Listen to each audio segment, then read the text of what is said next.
Greetings, salutations, and apologies as we start the Week 6 edition of the Boxie Breakdown. Boxie's picks against the spread here. I am Boxie Nigma. Thank you for joining. I know you're pissed off. You're like, Boxie, did you have to wait till the first opportunity where teams started taking buys to actually take your buy and take a week off? And the answer is yes.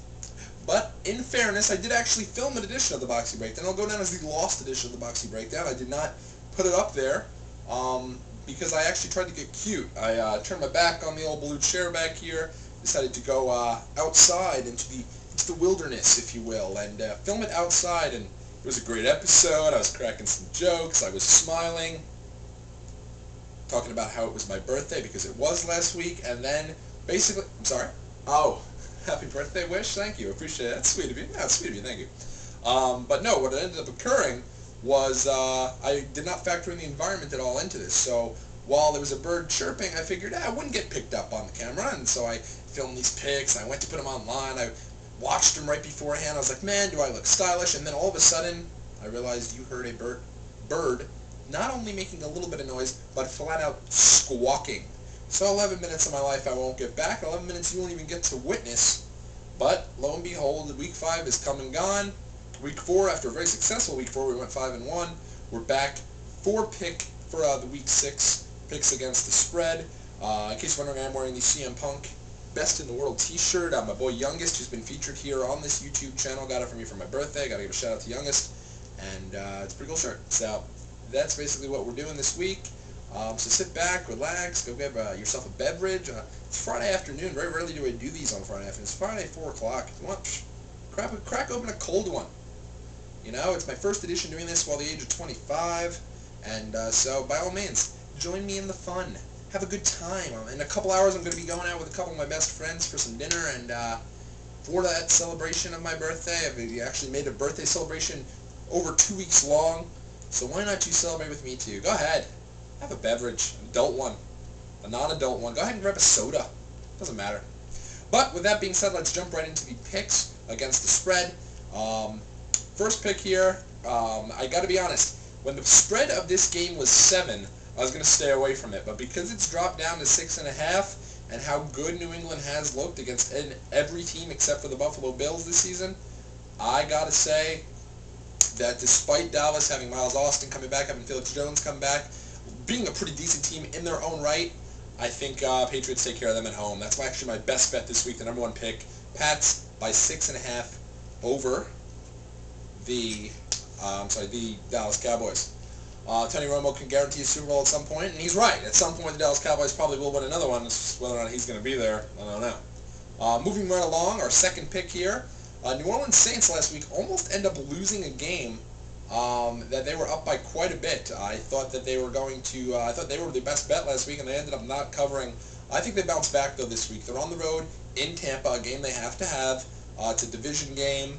They really haven't lost either, except for that one game against the best team in the league, Green Bay, in my opinion. Sorry, Detroit fans. I'm not going to give you best team yet, maybe on Thanksgiving.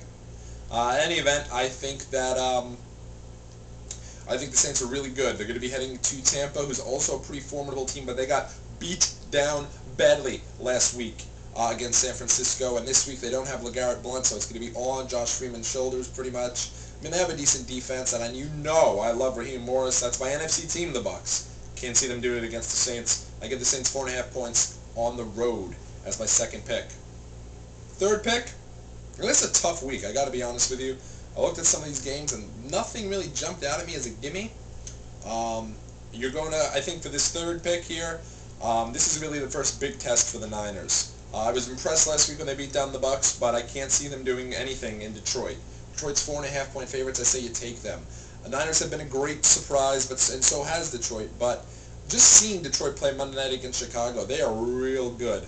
And they got Javid Best going as well on top of all the stuff that Matt Stafford and Megatron have been doing. If they can keep him going, sky is the limit for that team. They're ridiculous. And I see them honestly taking care of San Francisco pretty easily. San Francisco's still going to win their division, and I think that they've looked really good. You got to give Jim Harbaugh credit, but at only 4.5 points in Detroit, that's my third pick. And that team, I think they want more than anything that collision course with Green Bay on Thanksgiving Day. Undefeated bowl, if you will. With that being said, let's move along to the underdog special this week. There's a couple you could easily go with. Right off the top, if you want to have a little fun, the Rams are more than 2 touchdown dogs to the Packers, and Packers could be up by 21 points and not caring at all. Rams get a gimme touchdown and they end up covering.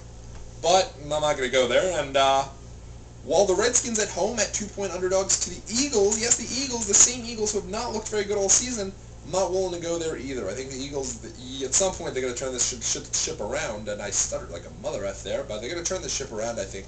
So you can't bet against the Eagles, in my opinion.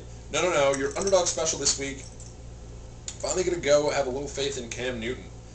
Cam Newton and the Panthers head to Atlanta, which is always a tough building to play. They're 4.5-point dogs to the Falcons. I think the Falcons do take this game, but Cam Newton hangs in there each and every week. This is also a division game. Let's not count that out. I mean, the Panthers aren't going to win the division, but they're really not too far behind the Falcons. Matter of fact, I believe they have the same record, so you got to keep that in mind. I think in looking at the other games this week, I think 4.5 points, I could see a deal where the Panthers are coming down. They're down by 4, they're down by 3, and they lose the game, but then he still covers. So that's my underdog special this week. I'm finally going to give Cam Newton a vote of confidence, and we'll see how it goes. Atlanta, they have to win. This is a must-win for the Atlanta Falcons. It's a must-win week for the Eagles. Must-win week for my New York Metropolitans, which I'll get into. And that's pretty much what it is. And then Sunday Night Football. The Minnesota Vikings head into Chicago. Chicago's 3-point favorites. And while Chicago has been disappointing, as has Minnesota, both these teams are good. This is going to be a fun game. I think both these teams are fighting just to stay alive here. The Bears' defense has not been all it's usually been. The Vikings' offense has basically been anemic outside of AP. So I feel like this game, though, because you're in Chicago, I'm going to give the home field advantage to Chicago. I think by a field goal, take them. Why not? I think they could win this game by 3.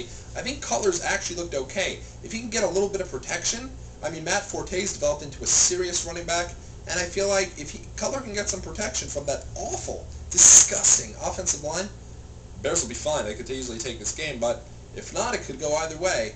Vikings start to get a couple turnovers, who knows, but I'm going to take the Bears as my pick. And then Monday night, Mother Nigma's birthday. The New York Jets playing host to the rival Miami Dolphins. Jets favored by a touchdown, and I was honestly going to come on here today wearing a New York Giants shirt. Not because I've at all jumped ship. I will never jump ship. I love my New York Jets more than any team in the entire, pretty much all of sports.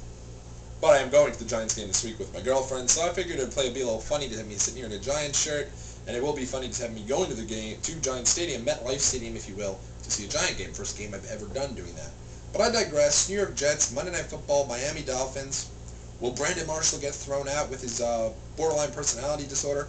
Who knows? But at least that gives you some reason to care about this game. Let's be honest, Miami's terrible. If the Jets don't win this game, call it a year. Wrap it up. I don't want to hear Super Bowl talk. I don't want to hear playoff talk. It's done. Jets are 7-point favorites at home. They should demolish the Miami Dolphins. Sure, whoever's playing quarterback for them has had 2 weeks to prepare in that role. But Henny's out. They're thinking Andrew Luck. They're thinking Andrew Luck's going to be the next Dan Marino. I could see that team going out the year here. I mean, Brandon Marshall might legitimately go crazy if that happens, but it seems just to be a complete mess. Sperano's going to get fired. Jets have to take this game. This should be 35-3 Jets. If this is anything less than that, if the Jets squeak past the Dolphins here, we're in a real bad way. So I'm going to take the Jets at home. How can you not? By 7 over the Dolphins, and they should be two-digit favorites in this game. The fact that they aren't just is a testament to how bad they've played. So that's pretty much all I got for you this week. Again, my picks, best bet, Patriots. Hate them, can't stand them, but they are real good. By 6.5 over the Cowboys. But I'll be rooting against them, so I'll be rooting to actually get my best bet wrong, so who knows. Second pick there, Detroit, 4.5 at home over the upstart San Francisco 49ers, the hot risers, so to speak. My third pick is my underdog special, where I'm actually going to be giving a vote of confidence to Cam Newton, 4.5-point dogs, to the Saints, to the Falcons. My fourth pick is the Saints by 4.5 in Tampa Bay, though I like the Bucs, Hofstra pride. They are going to win that game, I feel like. Saints. And Sunday night, I will pick the Bears by 3 at home over the Vikings, and wrapping up with my New York Jets, who better damn sure cover by over 7 over the Miami Dolphins. This is the week to make a statement, Jets. We got to get this one. That's all the time I have for you this week. Sorry about the rambling in the beginning. Just figured I'd let you guys know where I was, where I've been, where I've come back from. And I'm happy to be back. It's great to see everybody again. And take it easy. Be well.